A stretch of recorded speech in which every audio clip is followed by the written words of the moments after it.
Hallelujah परमेश्वर मधुरमय नाम आपण समस्त को स्वागत करुँ। आज विषय हूँ परमेश्वर मोर सुरक्षा भाग 2। परमेश्वर मोर सुरक्षा भाग 2।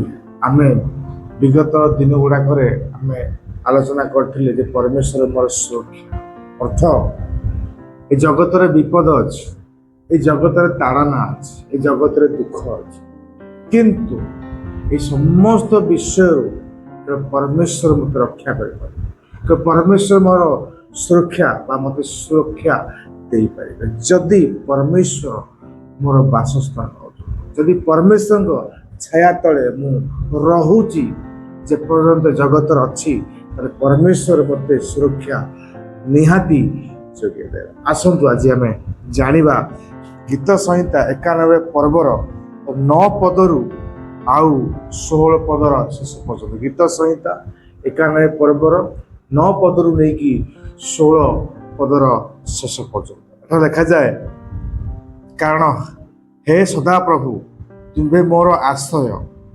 सर्वपरिचित को तुम्हें आपण बासस्थान करियछ।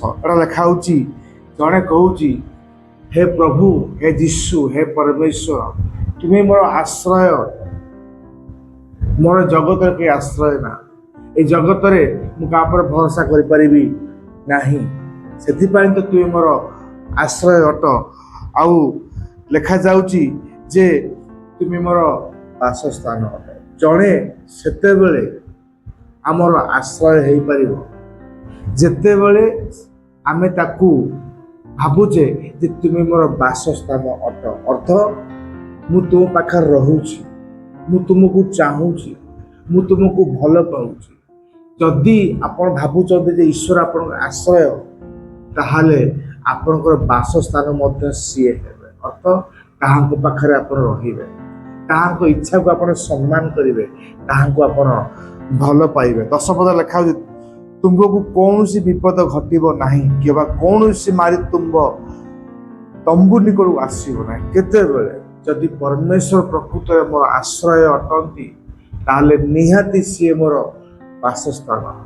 आ जदि मु ताहांको पाखरे रहूची तो सी मोर आश्रय अटंती ताले कौनसी विपद कौन हम ना घटब ना। विपद कहले जहाँ मते क्षति पहुँचे, जहाँ मते बाधा दब, जहाँ मो जीवन को नब से घटना घटब नहीं। कौन विपद कहले कौन ना स्थल पथरे घटब, जल पथरे घटब, आकाश पथरे घटब नहीं।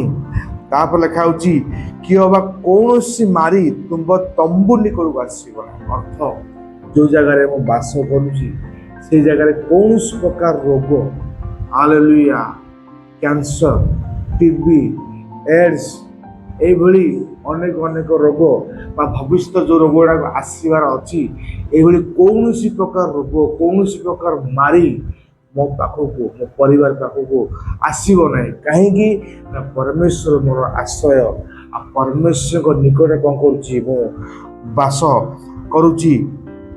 11 पद लिखा जाए, कारण से तुमर सबु गति तुमको रक्षा करने अपना दूतगण को तुम विषय आज्ञा देवे।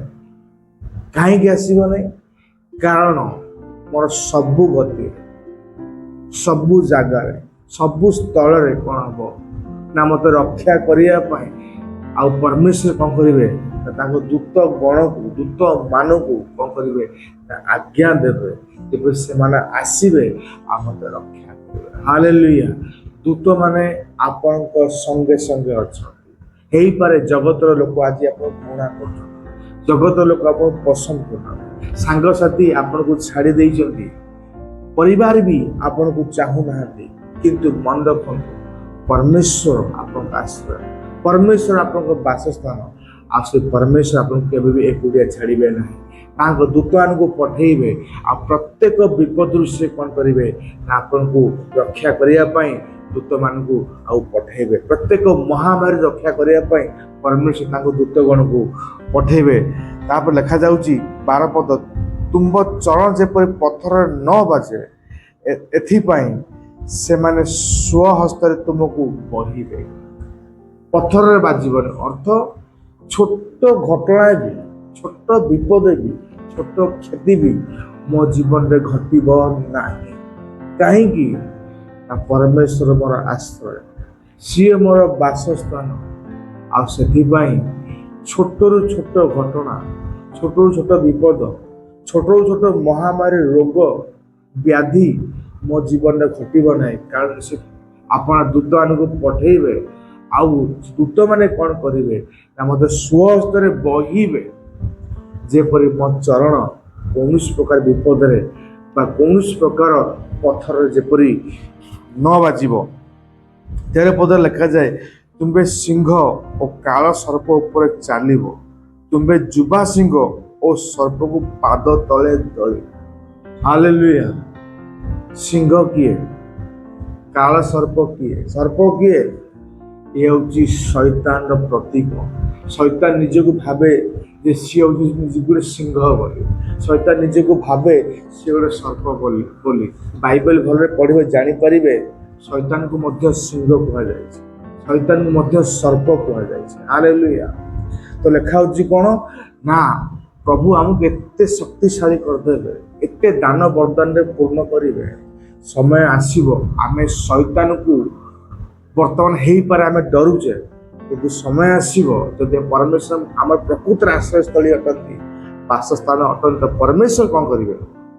ତାଙ୍କ ଦାନ ବର୍ଦ୍ଦାନ ଆମକୁ ଭରିବେ, ଆଉ ଶୈତାନ ଉପରେ ବା ସିଂହ କାଳ ସର୍ପ ଉପରେ ଆମେ ଚାଲିବା। ଅର୍ଥ ସେମାନେ ଆମ ଅଧୀନରେ ରହିବେ। ଆଜି ଆମକୁ ଡରଉଛନ୍ତି ସେମାନେ, ଶୈତାନ ତାର ଦୁଷ୍ଟାତ୍ମା ଗୁଡ଼ାକ, କିନ୍ତୁ ସମୟ ଆସିବ ଆମେ ତାହାଙ୍କ ଉପରେ ଚାଲିବା। ହାଲେଲୁୟା। ସେମାନେ ଆମକୁ ଡରିବେ, ସେମାନେ ଆମ ଅଧୀନ ରହିବେ, ଆମେ ଯାହା ତାକୁ କହିବା ତାହା ହିଁ ସିଏ କରିବେ। ତାପରେ ଲେଖାଯାଉଛି 14 ପଦରେ, ସେ ଆମ୍ଭ ଉପରେ ଆପଣା ସ୍ନେହ ରଖିଅଛି, ଏ ହେତୁ ଆମ୍ଭେ ତାହାକୁ ଉଦ୍ଧାର କରିବା। ସେ ଆମ୍ଭ ନାମ ଜାଣିଅଛି, ଏ ହେତୁ ଆମେ ତାହାକୁ ଉଚ୍ଚ ରଖିବା। ଲେଖା ସେ ଆମ୍ଭ ଉପରେ ଆପଣ ସ୍ନେହ ରଖିଅଛି, ଏ ହେତୁ ଆମେ ତାହାକୁ ଉଦ୍ଧାର କରିବା। ହାଲେଲୁୟା। ଯେତେବେଳେ ଜଣେ ଜଣକୁ ଭଲ ପାଏ, ଅର୍ଥ ତାକୁ ସମ୍ମାନ କରେ, ତାକୁ ଆଦର କରେ, ତାହାକୁ ଯାହା ଭଲ ଲାଗେ ତାହା କରେ, ତାହାକୁ ଯାହା ଖରାପ ଲାଗେ ତାହା କରେ ନାହିଁ। ଅର୍ଥ ସେ କ'ଣ କରୁଛି? ତାକୁ ସ୍ନେହ କରୁଛି, ତାକୁ ପ୍ରେମ କରୁଛି, ତାକୁ ଚାହୁଁଛି। ତାହେଲେ ସେ ବ୍ୟକ୍ତି କ'ଣ କରିବେ? ସେ ଲୋକକୁ ରକ୍ଷା କରିବ, ତା ପ୍ରତ୍ୟେକ ଆବଶ୍ୟକ ବିଷୟକୁ ଯୋଗାଇବ, ପ୍ରତ୍ୟେକ ବିପଦରେ କ'ଣ କରିବ ନା ତା ପ୍ରତି ସେ ଠିଆ ହେବ। ସେଇଭଳି ଯଦି ପ୍ରକୃତରେ ପରମେଶ୍ୱରକୁ ସ୍ନେହ କରୁଛେ, ଆଦର କରୁଛେ, ତା କଥାକୁ ମାନୁଛେ, ଯାହା ଉଚିତ ତାହା କରୁଛେ, ଯାହା ଖରାପ କରୁନେ, ତାହେଲେ ପରମେଶ୍ୱରକୁ ସ୍ନେହ କରୁଛ, ପରମେଶ୍ୱର କ'ଣ କରିବେ ନା ଆମକୁ ସେ ଉଦ୍ଧାର କରିବେ। ହାଲେଲୁୟା। ଆମକୁ ସେ କ'ଣ କରିବେ ନା ଉଦ୍ଧାର କରିବେ। ଅର୍ଥ ପ୍ରତ୍ୟେକ ବିପଦରୁ ଆମକୁ ରକ୍ଷା କରିବେ। ସେ ଆମ୍ଭ ନାମ ଜାଣିଛି, ଯେହେତୁ ଆମ୍ଭେ ତାହାକୁ ଉଚ୍ଚ ରଖିବା। ଆମ୍ଭ ନାମ ଜାଣିଛି ଅର୍ଥ ଜଗତରେ ବହୁତ ଗୁଡ଼ାକ ନାମ ଅଛି। ସମସ୍ତେ କୁହନ୍ତି ମୁଁ ବଡ଼, ମୁଁ ଈଶ୍ୱର, କିନ୍ତୁ ସବୁ ନାମ ଭିତରେ, ବହୁତ ନାମ ଭିତରେ ଆମେ ତାହାଙ୍କ ନାମକୁ ଜାଣିଛେ। ଅର୍ଥ ସିଏ ହିଁ ଏକମାତ୍ର ନାମ, ଯୋଉ ନାମ କି ଆଲଫା ଓମେଗା, ଯୋଉ ନାମ କି ଆରମ୍ଭ, ଯୋଉ ନାମର ଆରମ୍ଭ ନାହିଁ କି ବି ଶେଷ ବି ନାହିଁ। ହାଲେଲୁୟା। ସେଇ ନାମକୁ ଆମେ ଭଲରେ ଜାଣିଛେ। ସେ ହିଁ ଏକମାତ୍ର ଈଶ୍ୱର, ସେ ଆଦି, ସିଏ ଅନ୍ତ। ଆମେ ସେ ନାମକୁ ଜାଣିଛେ। ସେ ନାମ ହେଉଛି ଯୀଶୁ। ହାଲେଲୁୟା। ଯୀଶୁ ଖ୍ରୀଷ୍ଟ ମସିହ, ସେ ନାମକୁ ଆମେ ଜାଣିଛେ, ଚିହ୍ନିଛେ। ଆଉ ଲେଖା ହେଉଛି ସେ ନାମକୁ ଆମେ ଜାଣିଛେ, ଆଉ ଲେଖା ହେଉଛି ସେ ଆମକୁ କ'ଣ କରିବେ? ଉଚ୍ଚରେ ରଖିବେ। ହାଲେଲୁୟା। ଅର୍ଥ ଜଗତ ଯେତେ ଆପଣଙ୍କୁ ଡାଉନ୍ କରିବାକୁ ଚାହିଁଲେ ବି, ଜଗତ ଯେତେ ଘୃଣା କରିବାକୁ ଚାହିଁଲେ ବି, ଜଗତ ଯେତେ ଆପଣଙ୍କୁ ଅଲଗା କରିବାକୁ ଚାହିଁଲେ ବି, ନିଜ ତୁଚ୍ଛ ଦୃଶ୍ୟ ଦେଖିଲେ ବି, ପରମେଶ୍ୱରଙ୍କ ନାମକୁ ଆମେ ଜାଣିଛେ, ସେଥିପାଇଁ ସେ ଉଚ୍ଚ କରିବେ।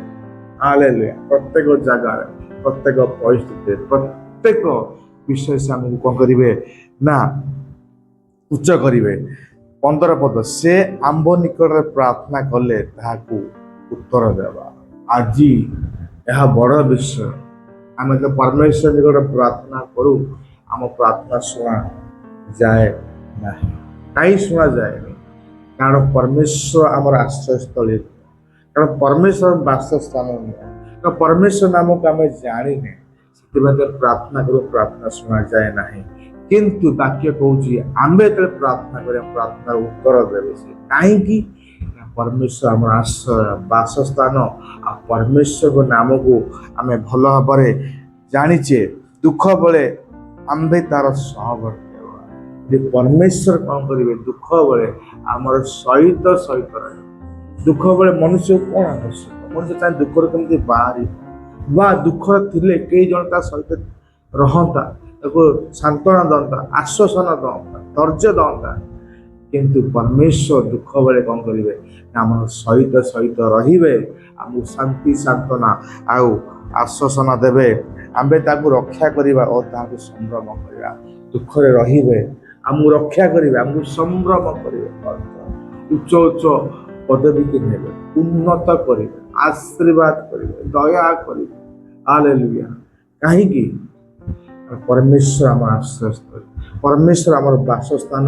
ପରମେଶ୍ୱରଙ୍କ ନାମକୁ ଆମେ ମାନେ ଜାଣିଛେ। 16 ପଦ ଶେଷ ପଦ ଲେଖା ହଉଛି, ଆମେ ଦୀର୍ଘାୟୁ ଦେଇ ତାହାକୁ ତୃପ୍ତ କରିବା, ଆମ୍ବର ପରିତ୍ରାଣ ତାହାକୁ ଲେଖା, ଦୀର୍ଘାୟୁ ଦେଇ ତୃପ୍ତ କରିବା। ଆଜି ଲୋକମାନେ ହଠାତ୍ ଜଗତ ଛାଡୁଛନ୍ତି, ହାର୍ଟ ଆଟାକ୍, ବ୍ରେନ୍ ଷ୍ଟ୍ରୋକରେ ଅଦ୍ଭୁତ ପ୍ରକାର ରୋଗ ହେଇଯାଉଛି, ହଠାତ୍ ସେନ୍ସଲେସ୍ ହେଇଯାଉଛି, ଦୁର୍ଘଟଣା ଘଟି ଯାଉଛି। ଅଳ୍ପ ବୟସରେ ଜଗତ ଛାଡୁଛନ୍ତି। ପରମେଶ୍ୱର କହୁଛନ୍ତି, ତୁ ମୋ ନାଁକୁ ଜାଣିଛୁ, ତୁ ମତେ ଆଶ୍ରୟସ୍ଥଳୀ ଭାବରେ ନେଇଛୁ, ତୁ ମୋ ପାଖରେ ରହୁଛୁ, ମୁଁ ତୋର ବାସସ୍ଥାନ ଅଟେ, ସେଥିପାଇଁ ଦୀର୍ଘାୟୁ ଦେଇ ତୃପ୍ତ କରିବି। ଅର୍ଥ, ମୁଁ ଲମ୍ବା ସମୟ ଲମ୍ବା ବୟସ କଣ କରିବି ନା ଯିବି। କେମିତି ଯିବି? ଦୁଃଖ ଦୁର୍ଦ୍ଦଶାରେ ନୁହଁ, ଅଭାବରେ ନୁହଁ, ସ୍ୱାସ୍ଥ୍ୟ ପ୍ରାପ୍ତ ହୋଇ, ଆଶୀର୍ବାଦ ପ୍ରାପ୍ତ ହୋଇ ଦୀର୍ଘାୟୁ ପାଇବି। ଆଉ ଲେଖା ହଉଛି, ଆଉ ଆମ୍ବର ପରିତ୍ରାଣ ତାହାକୁ ଦେଖିବ। ପରମେଶ୍ୱର ତାହାଙ୍କର ପରିତ୍ରାଣ, ତାଙ୍କର ଉଦ୍ଧାରର କାର୍ଯ୍ୟ, ତାଙ୍କର ଦୟାର କାର୍ଯ୍ୟ, ତାଙ୍କର ମହାନ ର କାର୍ଯ୍ୟ ଗୁଡାକ କଣ କରିବେ? ସେ ଆମମାନଙ୍କୁ ଦେଖେଇବେ। ହାଲେଲୁୟା। ଏଇ ସବୁ ଯାକ ବିଷୟ କେତେବେଳେ ଘଟିବ? ଯଦି ସର୍ବପରିସ୍ଥ ବା ଆବୃତ ସ୍ଥାନରେ ମୁଁ ବାସ। ହାଲେଲୁୟା। ସର୍ବପରିସ୍ଥ, ଯେଉଁ ପରମେଶ୍ୱର ସମସ୍ତଙ୍କ ଉପରେ ବାସ କରନ୍ତି, ତାହାଙ୍କ ପାଖରେ ଆବୃତ ସ୍ଥାନ, ସେ ଖୋଲା ସ୍ଥାନ ନୁହଁ, ତାଙ୍କର ବାସ କରୁଛି, ତାହେଲେ ସର୍ବଶକ୍ତିମାନ, ଯିଏକି ସବୁ ଶକ୍ତି ଉପରେ ତାହାଙ୍କର ଶକ୍ତିର ଉତ୍ସ ସିଏ, ଶକ୍ତିର ଗନ୍ତାଘର। ହାଲେଲୁୟା। ଶକ୍ତିର ଝରଣା ସିଏ। ତାହେଲେ ତାହାଙ୍କ ଛାୟା ତଳେ ବସତି କରିବେ। ଆପଣ ଚାହାନ୍ତି ପରମେଶ୍ୱର ଆପଣଙ୍କର ସୁରକ୍ଷା ହୁଅନ୍ତୁ ବୋଲି, ତାହେଲେ ପରମେଶ୍ୱର ସର୍ବପରିସ୍ଥ ସର୍ବଶକ୍ତିମାନ ଆବୃତ ସ୍ଥାନରେ ବାସ କରନ୍ତୁ। ଯେପର୍ଯ୍ୟନ୍ତ ଜଗତରେ ଅଛନ୍ତି, ତାହେଲେ ତାହାଙ୍କ ଛାୟା ତଳେ ନିହାତି ଆପଣ ବସତି ପାଇବେ, ନିହାତି ଆପଣ ସୁରକ୍ଷା ପାଇବେ। ହାଲେଲୁୟା। ପ୍ରଭୁ ଯୀଶୁଙ୍କର ମହିମା ଆଉ ଗୌରବ। ଆସନ୍ତୁ ପ୍ରାର୍ଥନା। ଧନ୍ୟବାଦ ପିତା, ତୁମେ ଦୟାମୟ, ଗୌରବମୟ, ଆଦରଣୀୟ, ଏ ବାକ୍ୟ ପାଇଁ ଧନ୍ୟବାଦ। ସମସ୍ତ ପ୍ରାର୍ଥନା ପ୍ରଭୁ ଯୀଶୁଙ୍କ ନାମରେ ମାଗୁଅଛି। ଆମେନ୍, ଆମେନ୍। ପ୍ରଭୁ ଯୀଶୁ ଆପଣ ସମସ୍ତଙ୍କୁ ଆଶୀର୍ବାଦ କରନ୍ତୁ। ଧନ୍ୟବାଦ।